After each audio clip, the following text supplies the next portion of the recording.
कहानी की शुरुआत में हमें हमारा मूल पात्र सोरा काशिवागी को दिखाया जाता है, जो कि एक हाई स्कूल स्टूडेंट है। एक दिन जब वह अपने घर में कुछ काम कर रहा होता है, तभी उसके नाम पर एक बड़ा सा पैकेज डिलीवर होता है। वो अपनी बहन कैडे के साथ रहता है, जिसने कि अपने जरूरी काम को पूरा करने के लिए खुद को कमरे में बंद कर रखा है। सोरा के इस पैकेज में एक कॉफिन है, जिसे देख वो थोड़ा घबरा जाता है। पैकेज के साथ उसके फादर ने एक नोट भी भेजी थी, जहाँ वे बताते हैं कि इस पैकेज में एक बहुत ही प्यारा सा मम्मी है और वो चाहते हैं कि सोरा इसकी देखभाल करे। सोरा को मम्मी का नाम सुनकर काफी डर लगता है, कहीं वो उसे मार न डाले, क्योंकि इससे पहले भी उसके फादर ने जो कुछ भी चीजें भेजी थी वे सब बहुत ही खतरनाक थी और वो उन सबसे बाल बाल बचा था। वो जानता था कि मम्मी चाहे कितनी भी प्यारी क्यों ना हो, पर अंत में वो उसे मारना ही चाहेगी। यह सोचकर वो अपना प्रोटेक्शन लेते हुए उस कॉफिन के सामने खड़ा हो जाता है। जब वो कॉफिन खुलता है तो वहाँ से एक छोटा सा और प्यारा सा मम्मी निकलता है, जिसे देख सोरा चौंक जाता है, लेकिन फिर भी सोरा रिस्क नहीं लेना चाहता और एक हैंगर की मदद से उसे वापस ताबूत में डालने की कोशिश करने लगता है।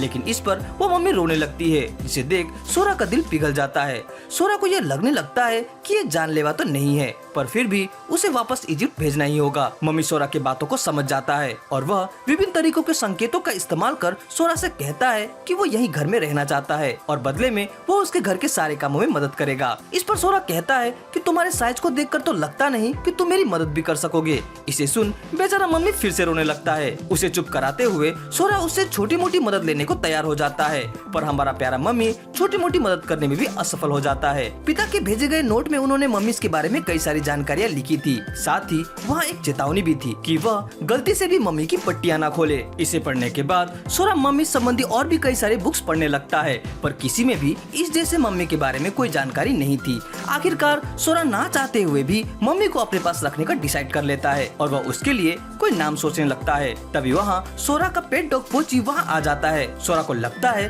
कि शायद मम्मी और डॉग कभी साथ साथ नहीं रह सकते। वो अपने डॉग को उठाता है और उसे गले से लगाता है, लेकिन उसे गले लगता देख उस मम्मी को काफी जलन होने लगती है और वो भी कुत्ते की तरह भौंककर सोरा का ध्यान अपनी ओर आकर्षित करने लगता है और दौड़कर जाकर सोरा की हुडी में चिपक जाता है। इस पर उसका डॉग पोची मम्मी को देखकर भौंकने लगता है और इधर मम्मी भी उस पर भौंकने लगती है। उन दोनों के झगड़े के बीच पड़ा सोरा काफी परेशान हो जाता है। तभी अचानक उसे याद आता है कि उसे मम्मी के लिए कोई नाम रखना है और वह उसका नाम मी रख देता है। नाम पाकर मी काफी खुश हो जाता है, क्योंकि उसे पता चल गया है कि उसे यहाँ रहने का मौका मिल गया है। सोरा मी को बताता है कि पानी कैसे पीना है। मी पूरी कोशिश तो करता है, पर वो पानी पी नहीं पाता, जिसकी वजह से वो उसे बोतल की ढक्कन में पानी देता है, जिसे वह आसानी से पी लेता है। सोरा सोचता है कि मी को खाने में क्या दिया जाए। इधर मी पोची को खाना खाते हुए देखता रहता है, वहीं उधर सोरा मी के लिए खाना बनाने लगता है। जब वो खाना बनाकर लाता है तो देखता है कि मी भी पोची के खाने को खा रहा है। फिर वह उसे वहाँ से हटाकर अपना बनाया हुआ डिश देता है, पर मी को वो पसंद नहीं आता। लेकिन बाद में वो एप्पल्स और नूडल्स को बड़े चाव से खाने लगता है। खाने के बाद मी पोची के बगल में उसे सटकर सो जाता है। स्कूल में सोरा अपने दोस्त टजुकी से मी के बारे में बताता है और वो उससे मिलाने के लिए उसे अपने घर बुलाता है। जब वे घर पहुँचते हैं तो सोरा देखता है कि मी की तबीयत बहुत ही खराब है। वह झट से उसे पानी पिलाता है, जिसे पीकर वो थोड़ी देर बाद पूरी तरह से ठीक हो जाता है। इधर तजुकी मी को देखकर आश्चर्यचकित हो जाता है। उसे तो पता भी नहीं था कि मम्मी ऐसे भी हो सकते हैं। उधर घर में रहते हुए भी सोरा की बहन कैडे को मी के बारे में बिल्कुल भी जानकारी नहीं है, क्योंकि वह अभी भी कमरे में बंद अपने काम में व्यस्त है। जब सोरा मी को तजुकी से मिलाता है तो मी तजुकी को देख थोड़ा डर जाता है और वो तजुकी को खुद को छूने नहीं देता। बाद में जब सोरा नहाने के लिए जाता है तब मी भी उसके पीछे पीछे वहाँ चला जाता है। उसे भी सोरा के साथ नहाना है। सोरा को लगता था कि मम्मी को शायद पानी में भीगना पसंद नहीं होगा, लेकिन मी के इंटरेस्ट दिखाने पर वो उसे भी अपने साथ टब में डाल देता है। पर थोड़ी देर बाद वो फूलकर गुब्बारे जैसा हो जाता है। स्कूल में तजुकी सोरा को अपनी इंग्लिश की नोटबुक देता है और उसे कॉपी करने को कहता है, ताकि वो एग्जाम में फेल ना हो जाए। वह बाद में इसे लेने उसके घर आ जाएगा। जब सोरा घर पहुँचता है तो देखता है कि मी की हालत बिल्कुल ही खराब है। वह फिर से मी को पानी पिलाता है और वह पानी पीते ही फिर से तंदुरुस्त हो जाता है। लेकिन सवाल यह है कि वो बार बार सूख क्यों जाता है। सोरा को इसका कुछ हल निकालना होगा। इसके बाद सोरा डिनर की तैयारी करने लगता है, जिसमें मी भी उसकी मदद करना चाहता है, पर वह कुछ कर नहीं पाता। मी की संतुष्टि के लिए सोरा उसके लिए एक छोटी सी चाकू बनाता है और उसे दे देता है। इसे पाकर मी बहुत खुश हो जाता है और सब्जियों को काटने लगता है। सब कुछ बिल्कुल ठीक ही चल रहा होता है कि तभी मी अपनी ही काटी हुई सब्जी से फिसलकर नीचे गिरने लगता है, पर तभी एन वक्त पर सोरा उसे गिरने से बचा लेता है, पर उसके चेहरे पर काफी जोर की चोट भी लग जाती है। इधर कैडे को खाने की मीठी मीठी सुगंध आ रही है, पर अपनी व्यस्तता की वजह से वो बाहर नहीं आ सकती। वह यहाँ लगभग 1 सप्ताह से बंद है। इधर सोरा नोट्स को कॉपी कर रहा होता है और मी पेज पलटने में उसकी मदद करने की कोशिश करता है, पर वह यह भी नहीं कर पाता। इसे देख सोरा उसके लिए एक छोटी सी नोटबुक बनाता है। तभी तजुकी वहाँ आता है। मी अभी भी तजुकी से डरा हुआ है। मी नहीं चाहता कि सोरा उसे तजुकी के साथ अकेला छोड़कर जाए, पर जब सोरा किसी काम से वहाँ से चला जाता है तो तजुकी उसके साथ अच्छा बनने के लिए उसे खाने की पेशकश करता है, पर मी उसकी बातों को उल्टा समझने लगता है। उसे लगता है कि तजुकी उसे खाना खिलाकर मोटा बनाना चाहता है और फिर उसे खाना चाहता है।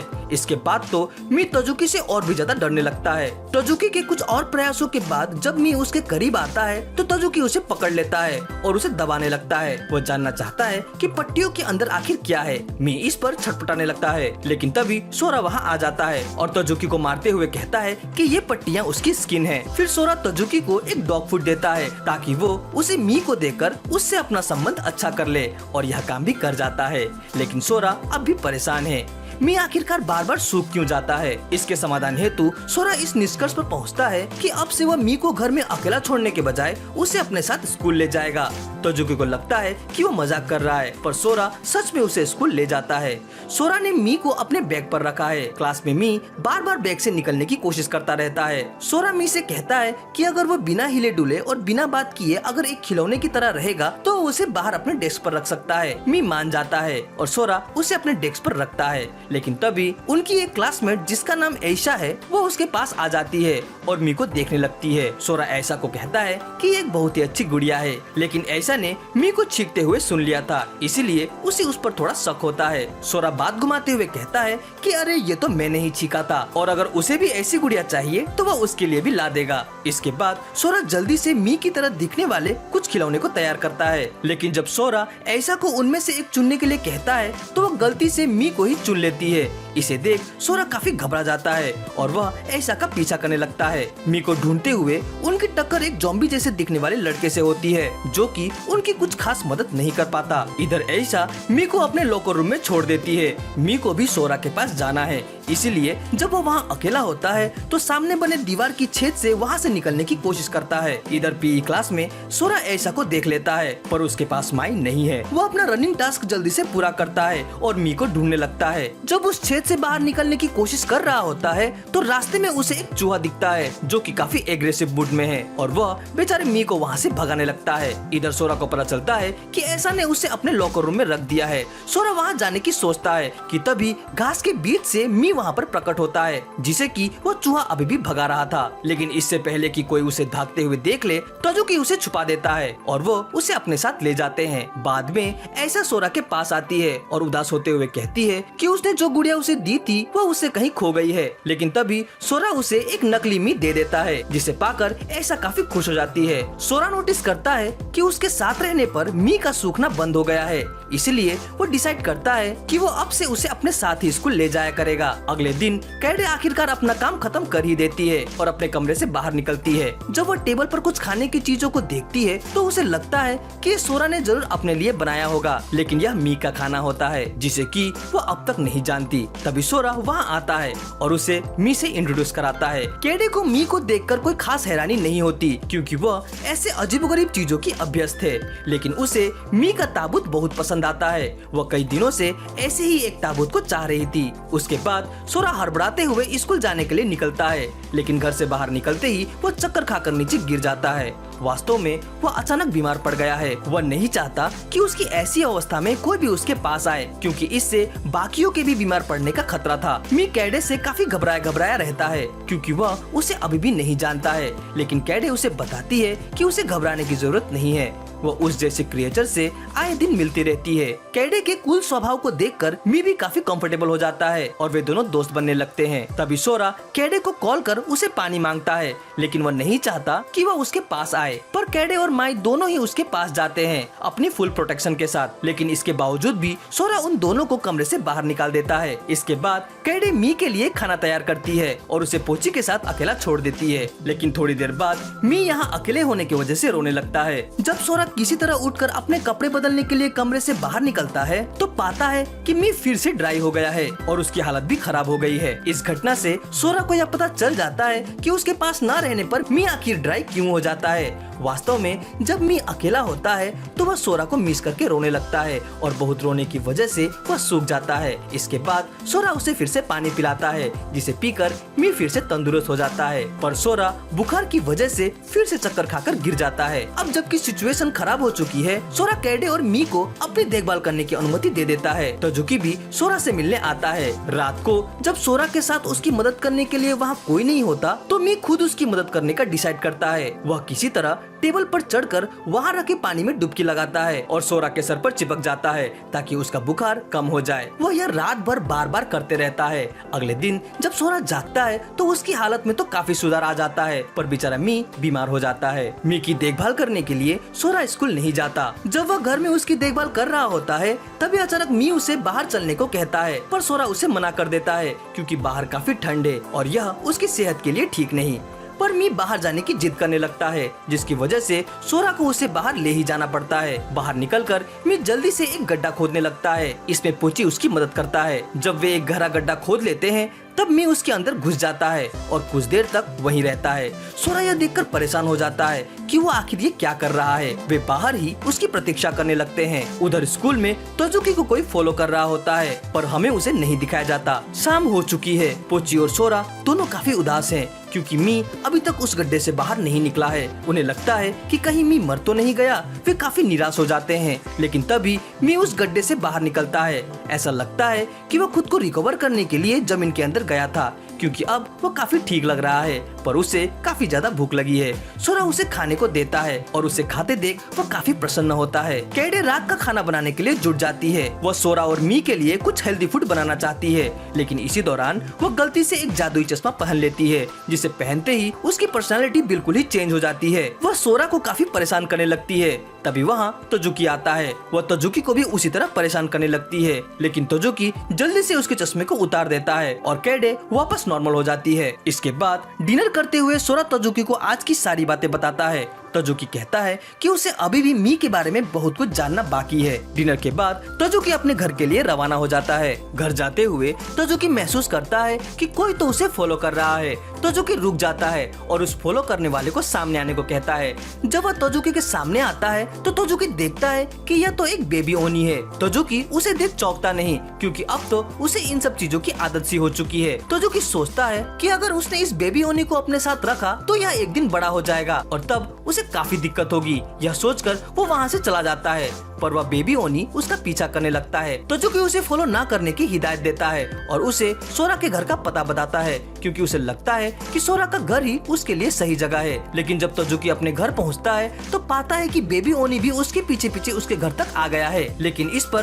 तजुकी उसे अपने घर के अंदर नहीं लाता। लेकिन थोड़ी देर बाद बाहर उस बेबी ओनी को ठंड से कांपते हुए देख उससे रहा नहीं जाता और वह उसे घर के अंदर ले ही आता है। तजुकी उसके लिए खाने का बंदोबस्त करने लगता है, पर तब तक बेबी ओनी तजुकी के बिस्तर में सो जाता है। लेकिन क्योंकि बेबी ओनी का शरीर गंदा था, तजुकी उसे पहले नहलाने की बात करता है। नहाने का नाम सुनते ही वो तजुकी की गर्म कॉफी में जम मार देता है और बुरी तरह घायल हो जाता है। तजुकी उसके ऊपर ठंडा पैड रख देता है जिससे उसे काफी राहत मिलती है। तजुकी को उस बेबी ओनी को देख एक और योकाई की याद आती है और वह थोड़ा घबरा जाता है। तजुकी उस ओनी को अपने बेड पर ही सुलाता है। आखिरकार एक रात की तो बात है। अगली सुबह वो उस बेबी ओनी को घर से बाहर निकाल देता है और स्कूल चला जाता है। लंच के दौरान तजुकी सोरा को बेबी ओनी के बारे में बताता है। सोरा उसे बेबी ओनी को एडॉप्ट कर लेने की सलाह देता है, लेकिन तजुकी उसे बताता है कि उसने सुबह होते ही उसे घर से बाहर निकाल दिया था। शायद वह अब तक वहाँ से चला गया होगा, पर उसका यह अनुमान बिल्कुल गलत था क्योंकि रात होते ही वो बेबी ओनी वापस उसके खिड़की के बाहर खड़ा हो जाता है। ऐसा कई बार चलता है। रात को तजुकी उसे अपने घर पर रख लेता है और सुबह होते ही उसे घर के बाहर निकाल देता है। बाद में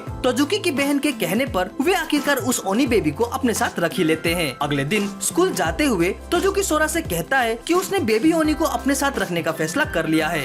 यह सुनकर सोरा काफी खुश हो जाता है और वह ओनी के साथ उसे अपने हाउस में इनवाइट करता है ताकि मी और ओनी एक दूसरे के साथ खेल सके। तोजुकी को पुरानी बातें याद आने लगती है कि कैसे वह सोरा से मिला था और उसके दोस्त बनने के बाद उसे कैसे कैसे अजीबोगरीब क्रिएचर भी देखने को मिलने लगे। सोरा ने उसे बताया था कि ये प्राणी तभी इंसानों के पास आते हैं जब उन्हें उनकी सबसे ज्यादा जरूरत होती है। तभी हमें पता चलता है कि आखिर क्यों तजुकी बेबी ओनी को अपने पास नहीं रखना चाहता था। वास्तव में इससे पहले भी उसे एक ड्रैगन योकाई जख्मी हालत में मिला था, लेकिन पूरी केयर करने के बावजूद भी वो उसे बचा नहीं सका था। उसे इसका काफी अफसोस है और उसने ठान लिया था कि वह अब से इन जीवों से दूर ही रहेगा। अब भी वो पूरी तरह श्योर नहीं है कि वो ओनी की देखभाल कर भी सकता है। घर आकर वो ओनी से कहता है कि उसे उसकी जगह किसी अच्छे इंसान के साथ रहना चाहिए, लेकिन तभी वो बेबी ओनी तजुकी के हाथ में बने कट के निशान को दिखाता है जो कि सेम उस ओनी के पास भी था। शायद उसे ऐसा लगता है कि वो उस जैसा ही है। अगले शाम जब तजुकी घर आता है तो देखता है कि ओनी का मूड बहुत ही खराब है। वास्तव में उसे तजुकी के कमरे से मी का डॉल मिला था। वह गुस्से से उसके सामने डॉल हिलाते हुए दिखाता है, मानो वो कह रहा हो कि ये कौन है। तजुकी उसे वह डॉल अपने पास रखने को कहता है, पर ओनी उस डॉल को दूर फेंक देता है। वह चाहता है कि तजुकी के लाइफ में उसके अलावा और कोई न आए। अगले दिन तजुकी ओनी को सोरा के पास ले जाता है, जहाँ उसकी मुलाकात पहली बार मी से होती है। पहले तो वे दोनों एक दूसरे को बस देखते रहते हैं, लेकिन जब मी उससे दोस्ती का हाथ बढ़ाने आगे आता है तो ओनी डरकर भागने लगता है। काफी भागा दौड़ी के बाद वे दोनों काफी थक जाते हैं और उनमें दोस्ती हो जाती है। फिर वे एक दूसरे के साथ खेलने लगते हैं। पोची भी उनके खेल में शामिल हो जाता है। सोरा तजुकी से पूछता है कि वो उसका नाम क्या रखेगा, क्योंकि उसे ओनी कहना सही नहीं होगा। काफी सोचने के बाद आखिर में तजुकी उसे कोनी नाम देने का फैसला करता है। यह नाम कोनी को काफी पसंद आता है और वह इसमें अपनी सहमति जाहिर करते हुए उसे थम्स अप का संकेत देता है। उस रात वे साथ साथ मिलकर खाना तैयार करते हैं और काफी मस्ती करते हैं। कोनी को मी इतना पसंद आता है कि घर जाकर भी वह मी की गुड़िया को पकड़कर ही सोने लगता है। स्कूल में किसी ने तजुकी के साथ प्रैंक करने के लिए उसके डेस्क में एक नकली छिपकली रख दी थी, पर तजुकी इससे डरता नहीं और इसे उठाकर कहता है कि यह नकली है। बेचारे उस लड़के का तजुकी को डराने का प्लान फेल हो जाता है। सोरा उस लड़के से नकली छिपकली ले लेता है और उसे मी के पास रख देता है। लंच के दौरान मी उस छिपकली पर खुद की ही तरह पट्टियां लगाने की कोशिश करने लगता है, पर वह इसमें पूरी तरह सफल नहीं हो पाता। उधर वह लड़का एक दूसरी छिपकली लेकर दूसरों को डराने की कोशिश करने लगता है, लेकिन तभी गलती से वह छिपकली उसके हाथों से नीचे खड़ी लड़कियों के ऊपर गिर जाता है। वहाँ ऐसा भी होती है, जो कि उस छिपकली को देख काफी डर जाती है और वहाँ से भाग जाती है। इधर घर जाते हुए तजुकी सोरा से कहता है कि उसे मी को अपने घर में अकेले रहना सिखाना होगा, जबकि सोरा उसे कहता है कि उसे कॉनी को कभी कभी स्कूल लाना चाहिए। पर तजुकी कॉनी को नहीं लाना चाहता क्योंकि कॉनी कुछ ज्यादा ही नटखट है। सोरा घर आता है और पाता है कि काइडे को वो कॉफिन इतना पसंद आया कि वो पोची को लेकर उसके अंदर ही सोने लगी है। इसके बाद वो मी को घड़ी के कांटे दिखाते हुए कहता है कि वह इतने ड्यूरेशन में घर वापस आ जाएगा, तब तक वो उसका वेट करे। अगर इस दौरान वह नहीं रोया तो वह रात को उसे कहानियां सुनाएगा। मी मान जाता है और सोरा बाहर चला जाता है। इसी दौरान उधर ऐसा जब अपने घर में पहुंचती है तो पाती है कि उसकी माँ कहीं बाहर गई हुई है, अतः वह घर में अकेली है। तभी वो अपने कमरे में एक छोटे से ड्रैगन को देखती है, जिसे देख वो काफी डर जाती है। वह ड्रैगन उसे डराना नहीं चाहता, इसलिए वह उसके सामने मूर्तिवत खड़ा हो जाता है, लेकिन यह काम नहीं करता। ऐसा डर कर वहाँ से भागने लगती है, लेकिन भागते हुए वह सीढ़ियों से नीचे गिर जाती है। वह ड्रैगन उसकी मदद करने के लिए उसके पास जाता है,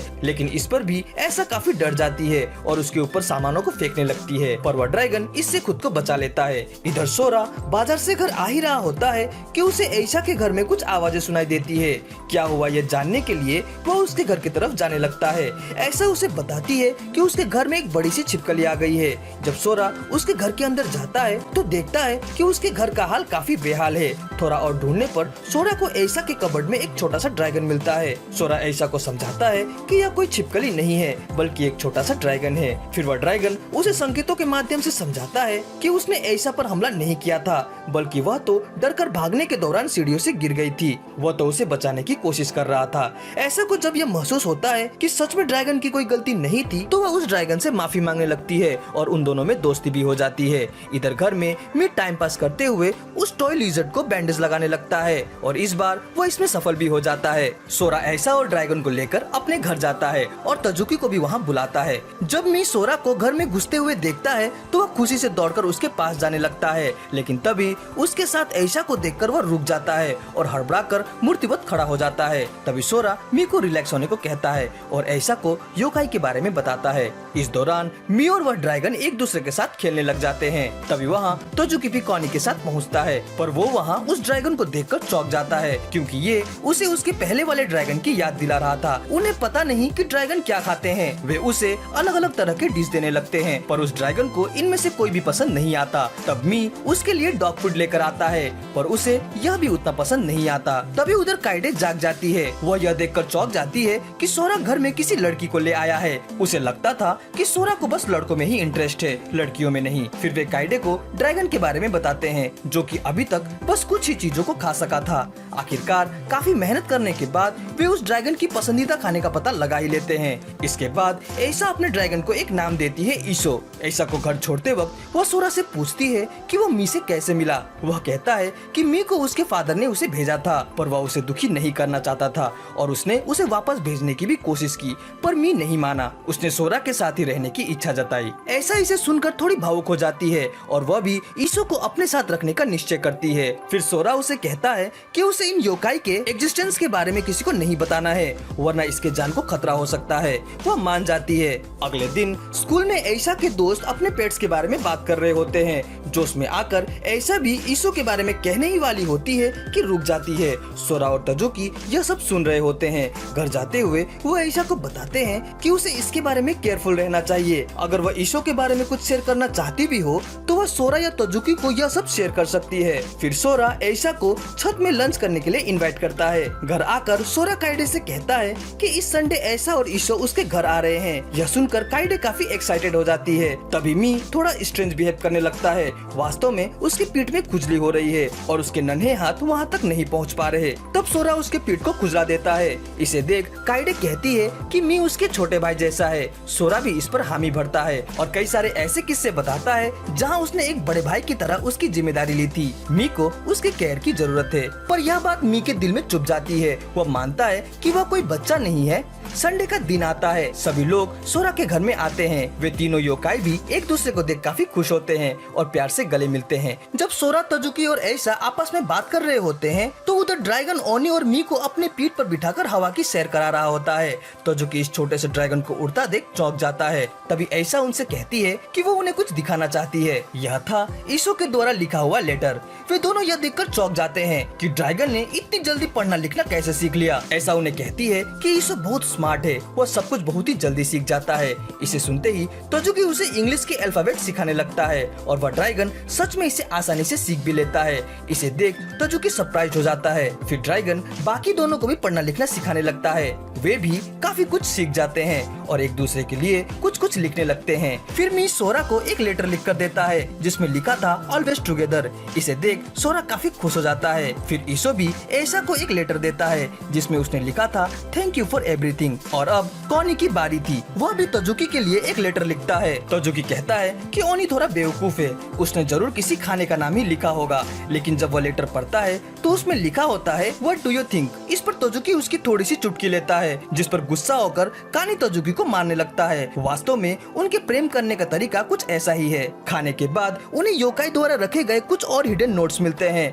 और वे उन्हें ढूंढने लगते हैं। इसी दौरान ऐसा कुछ और नोट्स को ढूंढते हुए एक कमरे में जाने लगती है, लेकिन तभी सोरा उसे उस कमरे में जाने से रोक देता है क्योंकि वहाँ बहुत सारी श्रापित चीजें रखी हुई थी जिसे सोरा के फादर ने उसे भेजा था। इस खेल में उन्हें योकाई द्वारा छिपाए गए काफी नोट्स मिलते हैं और वे उसे पढ़ने लगते हैं। तभी कॉनी को बगीचे में एक टमाटर का पौधा दिखता है। वो उसे निकालना चाहता है पर सोरा उसे इसे नहीं छूने को कहता है। कॉनी इसे नहीं सुनता और उस टमाटर को निकाल देता है। जब वह टमाटर वहाँ से निकलता है तो उसमें से काफी तेज आवाज निकलती है। सब लोग काफी डर जाते हैं। तभी सोरा उस टमाटर के मुंह को बंद कर देता है और उन्हें बताता है कि वास्तव में यह टमाटर एक योकाई है जिसमें कि जोर से चीखने की शक्ति है। इसकी आवाज इतनी खतरनाक है कि किसी भी इंसान को बेहोश कर सकती है। सोरा आगे कहता है कि यह योकाई पहले काइडे का आलम हुआ करता था। तभी वह योकाई वहाँ से भागने लगता है। वे सभी उसे ढूंढने लगते हैं क्योंकि अगर उसने अपने मुंह का बैंडेज खोल दिया लिया तो वह पूरे शहर में तबाही ला सकता है। काफी खोजने के बाद आखिरकार वे उसे ढूंढ ही लेते हैं, लेकिन तभी वो नदी में कूद जाता है। मी और कॉनी उसे पकड़ने के लिए नदी में छलांग लगा देते हैं, लेकिन वे इस पर सफल नहीं हो पाते। तभी ईसो उड़ते हुए उसे नदी से उठा लेता है और उनकी काफी बड़ी समस्या टल जाती है।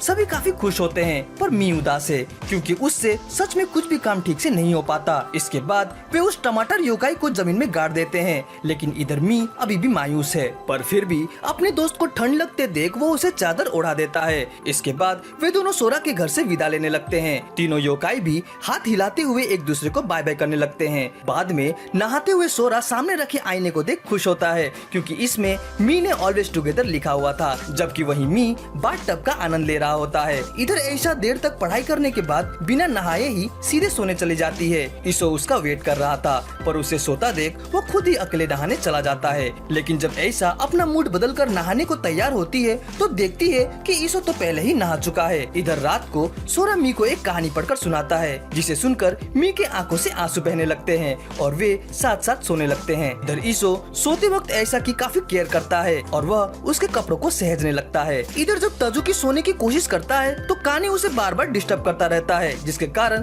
तजुकी उसे पकड़ लेता है और उसे पकड़ते ही काने उसके हाथों में ही सो जाता है। अगले सीन में हमें एक लड़के को दिखाया जाता है जिसका नाम ताचियाकी है। वह एक अंधेरी जगह में है, अकेला खड़ा है और काफी डरा हुआ है कि तभी अचानक कुछ जाइंट मॉन्स्टर्स उसके सामने प्रकट हो जाते हैं और उसे जकड़ने की कोशिश करने लगते हैं। तभी ताचियाकी जाग जाता है। वास्तव में वो क्लास के दौरान सपना देख रहा था। सभी को उसकी तरफ अचंभित होकर घूरते देख वो थोड़ा शर्मिंदा हो जाता है और क्लास से बाहर निकल जाता है।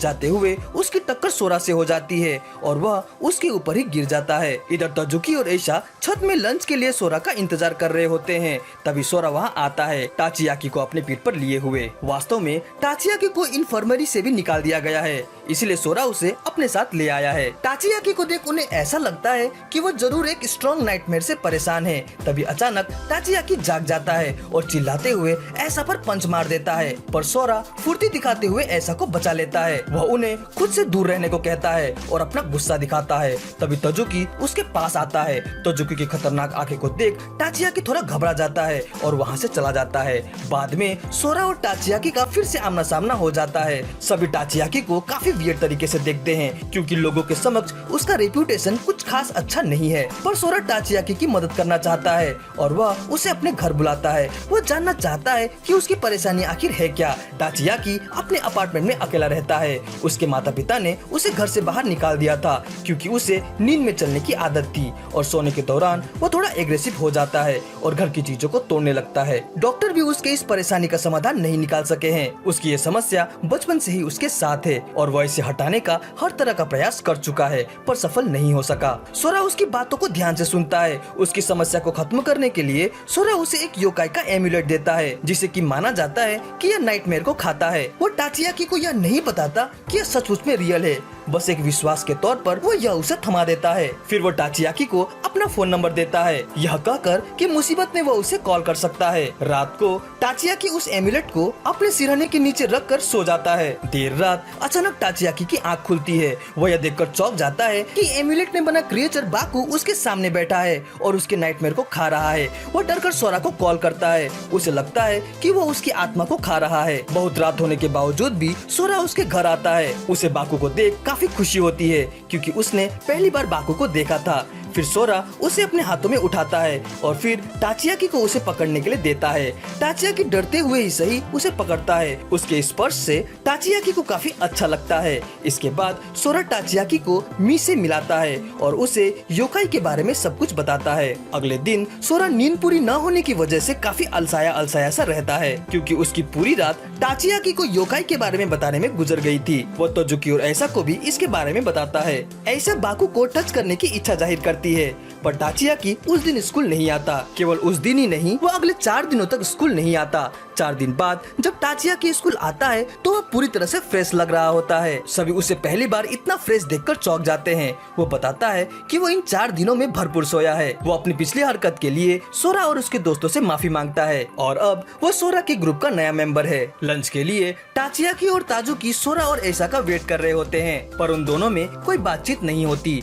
उनके बीच थोड़ा ऑकवर्ड मोमेंट क्रिएट होता है उनके पिछले गर्मा गर्मी की वजह से। लेकिन जब सोरा और ऐसा वहाँ आते हैं तब जाकर यह ऑकवर्ड मोमेंट टूट जाता है। बाद में वे सभी सोरा के घर में जाते हैं जहाँ चारों योकाई एक दूसरे के साथ खेलने लगते हैं। ताचियाकी बाकू का एक नाम रखता है मुकु मुकु, जो कि बाकू को कुछ खास पसंद नहीं आता। अगले दिन स्कूल जाते हुए ताचियाकी निश्चय करता है कि वो उन सभी से माफी मांगेगा जिसके साथ भी उसने अब तक बुरा बर्ताव किया है। फिर वो सोरा से अपनी एक जिज्ञासा का पता लगाने में मदद मांगता है। वह कहता है कि कमरे के सारे दरवाजे बंद होने के बावजूद पता नहीं कैसे मुकु मुकु कमरे के अंदर चला आता है। सोरा इस राज का पता लगाने के लिए उस रात ताचियाकी के घर जाता है। हर बार की तरह ताचियाकी सोते समय मुकु मुकु कमरे से बाहर निकाल देता है और सोने चला जाता है। रात को सोरा देखता है कि वो मुकु मुकु ही है जो कि ताचियाकी को सोते वक्त अपने नियंत्रण में ले लेता है और उसे नींद में चलाकर उसके लिए दरवाजा खोल देता है। अगले दिन जब ऐसा स्कूल जा रही होती है तो वो वहाँ दो लोगों को ओनी बेबी के बारे में बात करते हुए सुनती है। जब वह घर पहुँचती है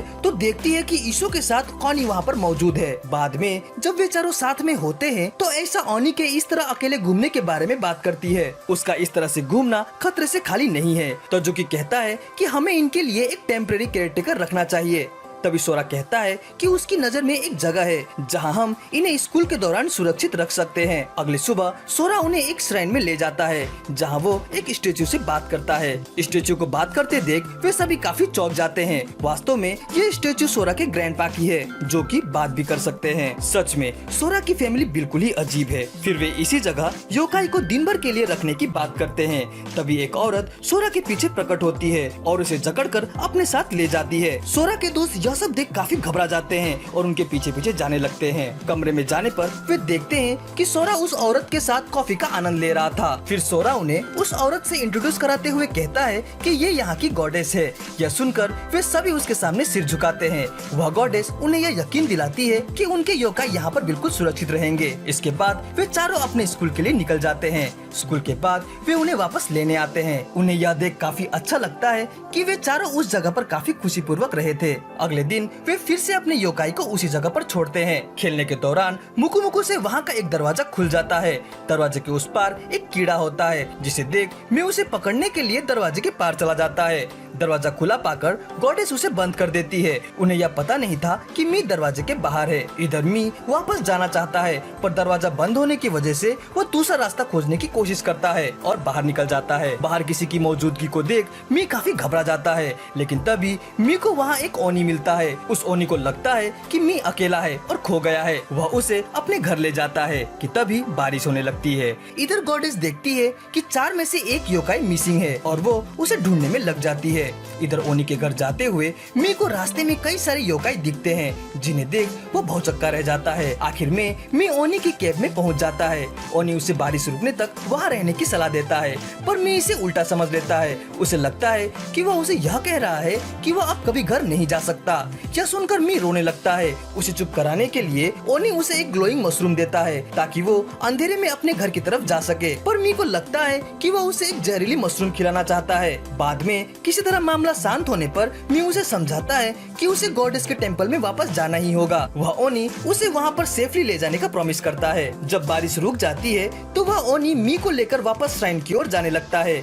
इधर वह गॉडेस मी को इधर उधर ढूंढ रही होती है। वहीं वह स्टैचू दुख प्रकट करते हुए कहता है कि उसे ढूंढने में वह उसकी मदद नहीं कर सकता। लेकिन तभी मी दौड़ते हुए गॉडेस के पास चला जाता है। बाद में वह गॉडेस सोरा को सारी बात बताती है। इसे सुन सोरा मी को समझाता है कि वो फिर से ऐसे अकेले बाहर ना जाया करे। रात को एक व्हाइट फॉक्स योकाई ओनी से कहता है कि श्राइन के सामने उसके लिए कुछ रखा हुआ है। ओनी वहाँ जाता है और पाता है कि वहाँ मी ने उसके लिए थैंक्स के रूप में अपनी बनाई हुई एक ड्राइंग छोड़ी है उसके और मी की। ओनी को यह तोहफा काफी अच्छा लगता है और वह उसे अपने कमरे की दीवार में लगा देता है।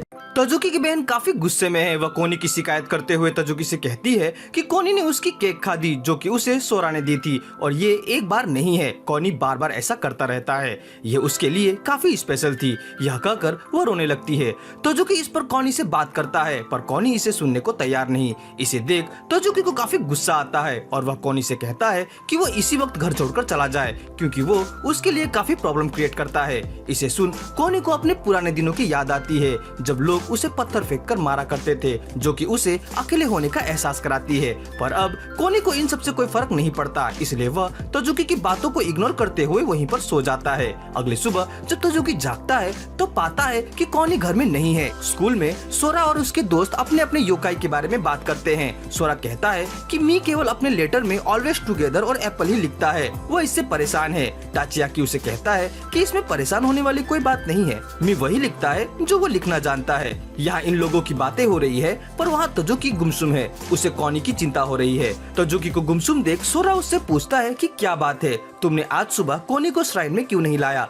तजुकी कहता है कि कोनी कहीं चला गया है, वो हमेशा वही करता है जो उसका करने का मन होता है। यह कहकर वह सर झुका लेता है। बाद में जब तजुकी घर पहुंचता है तो पाता है कि कोनी अभी तक घर नहीं आया है। तजुकी को लगता है कि उसे कोनी के साथ इस तरह से बात नहीं करना चाहिए था। शाम हो जाती है पर कोनी अब तक वापस नहीं आता। तजुकी को लगता है कि शायद सच में कोनी ने घर छोड़ दिया है। वह कोनी के प्रति अपने रवैये को सोचने लगता है। वह मानता है कि शुरुआत से ही वह कोनी को बहुत बुरी तरीके से ट्रीट करता था, जिसका परिणाम आज उसे मिल रहा है। अगले दिन तजुकी को मायूस देख सोरा तजुकी से पूछता है कि क्या वो ठीक है, पर तजुकी उसे कुछ नहीं कहता।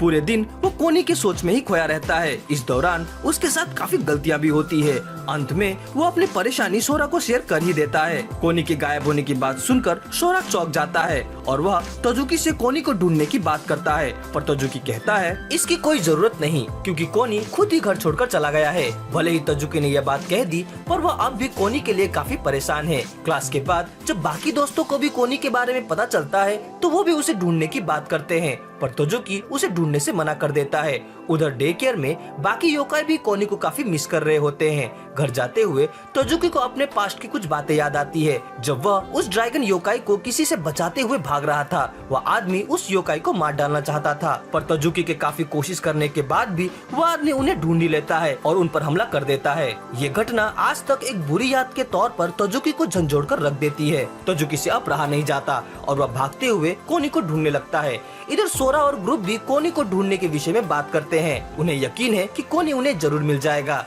इधर तजुकी अपनी पूरी जोर लगाकर कोनी को ढूंढने में लगा हुआ है। इस दौरान उसे कोनी की कई सारी बातें याद आने लगती है। वह मानता है कि भले ही कोनी कैसा भी हो, पर उसे उसके साथ इस तरह का दुर्व्यवहार नहीं करना चाहिए था। तभी अचानक रास्ते में सोरा दौड़कर तजुकी के पास आता है। उन दोनों में कुछ बातें हो ही रही होती है कि तभी उन्हें वहाँ कोनी जैसा कुछ दिखता है, जो कि तेजी से भाग रहा होता है। वे दोनों उसके पीछे पीछे भागने लगते हैं। काफी तेज भागने के बाद भी वो योकाई उनकी पकड़ में नहीं आता। तभी सोरा दूसरे रास्ते के जरिए उस ओनी के समीप पहुंच ही जाता है, पर वहाँ उसे पता चलता है कि ये योकाई कोनी नहीं है, बल्कि ये वही ओनी है जो कि मी से श्राइन में मिला था। इधर आखिरकार तजुकी को कोनी मिल ही जाता है, जो कि एक वॉल के छेद में फंसा हुआ था। तजुकी उसे वहाँ से बाहर निकालता है। तभी सोरा वहाँ आता है और उसे बताता है कि जिस ओनी का वो पीछा कर रहे थे वो कोनी नहीं है, बल्कि कोई दूसरा योकाई है। ऐसा और ताचियाकी भी हाफते हुए वहाँ आते हैं और ओनी के फटे हुए पैंट को दिखाकर रोने लगते हैं। उन्हें लगता है कि शायद ओनी के साथ कुछ बहुत ही बुरा हुआ है। इसे देख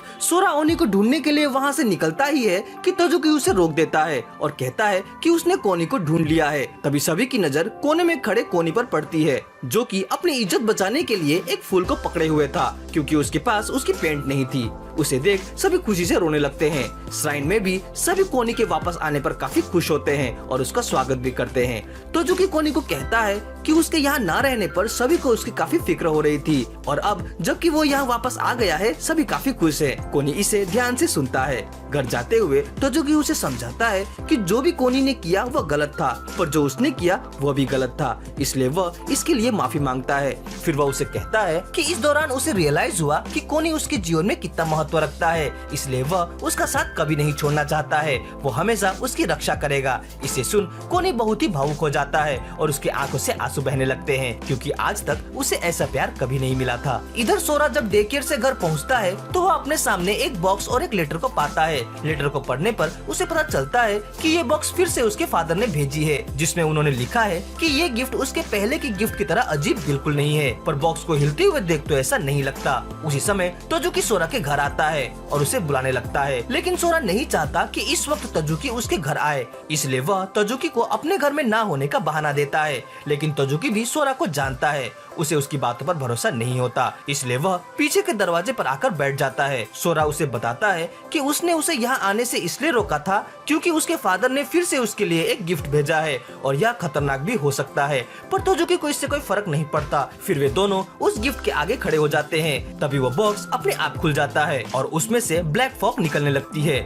सोरा अटैक के लिए तैयार हो जाता है, लेकिन जब धुआं छटता है तो वे देखते हैं कि यह तो एक बोलने वाले एनुबस की स्टेच्यू है। वह एनुबस सोरा के हाथ में बेसबॉल देखकर घबरा जाता है और बॉक्स के अंदर वापस घुसने लगता है, पर सोरा को पता चल जाता है कि यह उतना भी खतरनाक नहीं है। एनुबस कहता है कि वह इजिप्ट के एक गिफ्ट शॉप का स्टेच्यू था। जब सोरा के फादर गिफ्ट शॉप में आए तो वे सोरा के लिए कोई नॉर्मल गिफ्ट ढूंढ रहे थे। सोरा के फादर ने उसे सोरा के लिए खरीदा और यहाँ भेज दिया। एनुबस उन्हें उसे एनियन बुलाने को कहता है, पर सोरा को बोलता हुआ एनियन थोड़ा अजीब लगता है, लेकिन अब क्योंकि उसके फादर ने उसे बड़े प्यार से उसके लिए भेजा है इसलिए वो उसे अपने पास रख ही लेता है। इसके बाद एनियन मी से मिलता है। मी को देख एनियन कहता है कि ये मम्मी जैसा तो बिल्कुल नहीं लग रहा। यह कहकर वो उसे अपने मुंह में ले लेता है, पर खाने के लिए नहीं। यह कुछ ऐसा है कि इसमें उसे भी अच्छा लगता है और दूसरे को भी। मी इसे काफी एंजॉय करता है। सोरा कहता है कि मी कोई ऑर्डिनरी मम्मी नहीं है। इस पर एनियन कहता है कि मैं भी ऑर्डिनरी नहीं हूँ, मेरे पास भविष्य को देखने की शक्ति है। यह कहते हुए वो खिड़की से बाहर देखता है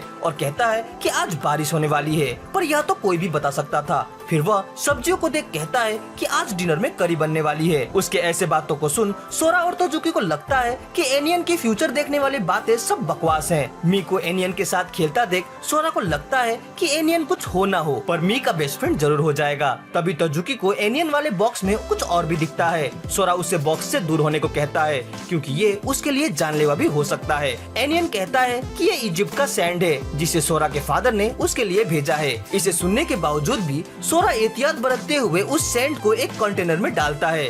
यह सैंड सच में नॉर्मल ही होता है, पर इसे देख मी काफी खुश हो जाता है और वह उस सैंड में गोता लगाने लगता है। मी को खुश देख सोरा कहता है कि वो एक दिन जरूर उसे इजिप्ट लेकर जाएगा। तभी टाकियाची और ऐसा भी वहाँ आ जाते हैं। सोरा उन्हें एनियन से मिलाता है जो कि बाकी योकाई के साथ काफी मजे कर रहा था। ईशो और मुकुमुकु भी उनके पार्टी को ज्वाइन करते हैं और वे सभी साथ साथ खेलने लगते हैं। इधर सोरा और उसके दोस्त भी चाय की चुस्की लेते हुए एनिवर्स के बारे में बात करने लगते हैं। तभी सोरा ऐशा को कहता है कि उसके हेयर क्लिप उस पर काफी जच रहे हैं। तो जो कि सोचता है कि सोरा को जो भी अच्छा लगता है वो बिना हिचक के उसकी तारीफ कर देता है। क्या उसे थोड़ी भी शर्म नहीं आती? वो याद करता है कि वो बेहिचक उसके भी बालों की तारीफ करता था। वह सोचता है कि क्या ऐसी कोई चीज है भी जिस पर सोरा को शर्म आती है। तभी अचानक सोरा को हिचकियाँ आने लगती है। अपनी लगातार आती हिचकियों से सोरा काफी एम्बेरस हो जाता है और वहाँ से जाने लगता है। तभी टाचियाकी उसे पानी देता है। तजुकी कहता है कि मैंने सुना है कि अगर कोई 100 बार हिचकियाँ लेता है तो वह उसी वक्त मारा जाता है। यह सुनते ही सभी के कान खड़े हो जाते हैं। सभी योकाई काफी डर जाते हैं। मी तो रोने भी लग जाता है। उसी वक्त मी के बैंडेजेस खुलने लगते हैं और वह सोरा के पास आता है। सोरा उसे देख चौंक जाता है और हड़बड़ाते हुए उसके बैंडेज को बांधने के लिए आगे बढ़ ही रहा होता है कि पोचाई मी को अपनी पीठ पर बैठाकर वहाँ से भागने लगता है। ईशो और कोनी उसका रास्ता रोक लेते हैं। तोजुकी भी सोरा को पीछे से जकड़ लेता है क्योंकि वो चाहता है कि मी के बैंडेजेस पूरी तरह से खुल जाए ताकि अंदर क्या है यह वह देख सके। ऐशा मी को पकड़ने के लिए पोची के पीछे भागती है पर वह उल्टे गलती से मी की पट्टियां और भी ज्यादा खोल देती है। इधर सोरा तोजुकी को छोड़ने को कहता है पर तोजुकी नहीं मानता। सोरा अपना पूरा जोर लगाने लगता है। तभी तोजुकी की आंखों में एक तेज रोशनी आती है जिसकी वजह से वो सोरा को छोड़ देता है और सोरा दौड़ते हुए मी के पीछे जाता है।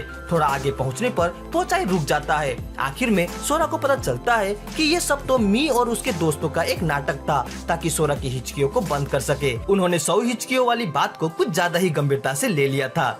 तो जो कि उन्हें बताता है कि ये सब केवल एक मिथ है। सोरा मी को अच्छी तरह से पट्टियां लगा देता है और सब कुछ पूरी तरह से नॉर्मल हो जाता है। इसके बाद सभी अपने घर निकलने लगते हैं। ऐशा कहती है कि यहाँ सभी क्रिएचर योकाई हैं, केवल पोचाई को छोड़कर। इस पर सोरा कहता है कि पोचाई भी कोई नॉर्मल डॉग नहीं है, वो 100 साल तक जी सकता है और अभी उसकी उम्र 50 साल है। यह सुनकर वहाँ खड़े सभी लोग चौंक जाते हैं। अगले दिन स्कूल में सोरा को पता चलता है कि उसके एक क्लासमेट ने एक जख्मी डॉग को देखा था जो कि बिल्कुल अलग किस्म का था। वह उसे माउंटेन्स की तरफ दिखा था पर पता नहीं क्या हुआ वो अचानक से गायब हो गया। तोजुकी और सोरा यह समझ गए कि यह जरूर कोई स्पिरिट क्रिएचर है पर उन्होंने इस विषय पर बाकियों को कुछ नहीं कहा। लंच के दौरान वे चारों डिसाइड करते हैं कि वे माउंटेन्स की तरफ जाएंगे और उस जख्मी योकाई की मदद करेंगे। पता नहीं वो किस स्थिति में है। रात को जब मी और सोरा सो रहे होते हैं तभी आनियन सोरा के पास आता है और कहता है कि उसे एक वेब सीरीज देखनी है। सोरा उसकी इच्छा को पूरा करते हुए उसके साथ बैठकर वह सीरीज देखने लगता है।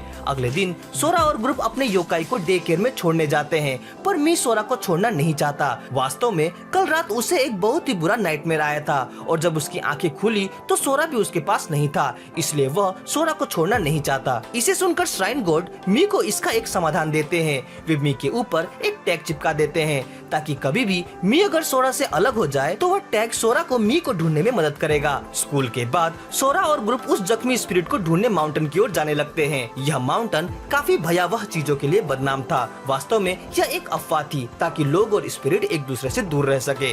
उन्हें रास्ते में दो अलग अलग रास्ते दिखते हैं। वे दो ग्रुप बनाकर उन दोनों रास्ते में जाने लगते हैं और उस जख्मी क्रिएचर को ढूंढने लगते हैं, पर जब उन्हें वहाँ कुछ भी नहीं मिलता तो वे वापस उसी जगह पर आ जाते हैं जहाँ से वे अलग हुए थे।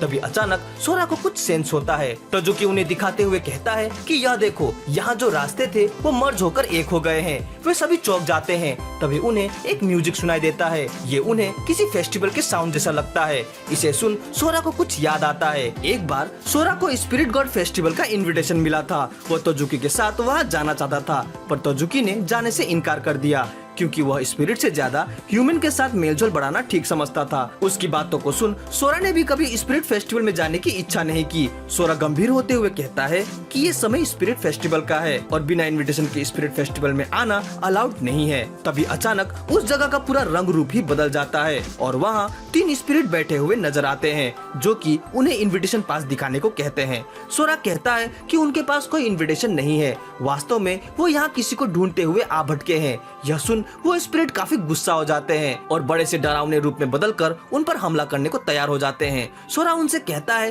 कि गलती उसकी है, वो इन लोगों को यहाँ लाया है, इसलिए वो केवल उसे ही सजा दे और बाकियों को छोड़ दे। लेकिन वो स्पिरिट सोरा के इस प्रस्ताव को एक्सेप्ट नहीं करते और सभी पर हमला करने लगते हैं। तभी अचानक मी सोरा के पॉकेट से कुछ इनविटेशन निकालता है और उसे उन स्पिरिट क्रिएचर को दिखाता है। ये देख वो स्पिरिट बिल्कुल नॉर्मल हो जाते हैं और कहते हैं कि ये पास अगर तुम पहले ही दिखा देते तो ऐसा करने की नौबत नहीं आती। फिर वो उन्हें फेस्टिवल में जाने का परमिशन दे देते हैं, पर तजुकी को सोरा का ऐसा त्यागी व्यवहार बिल्कुल पसंद नहीं आता और वो उसे एक मुक्का मारकर वहाँ से चला जाता है। सोरा उसे रोकता है क्योंकि उसे तजुकी के उस पर गुस्सा होने का कारण नहीं पता था। तभी वहाँ एक बड़ा सा ओनी यामाडा आता है। ये वही ओनी था जिसने बहुत समय पहले सोरा को फेस्टिवल का इन्विटेशन दिया था और उसी इन्विटेशन की वजह से आज उनकी जान भी बच पाई थी। यामाडा सोरा और तजुकी को देख काफी खुश होता है और उनसे गले मिलने लगता है। इसके बाद सोरा यामाडा से उस चोटिल इनुगामी के बारे में पूछता है। वो बताता है कि यहाँ 2 इनुगामी हैं जो कि हमेशा साथ ही रहते हैं। कुछ समय पहले किसी इंसान ने उनमें से एक जख्मी इनुगामी को देख लिया था, लेकिन तभी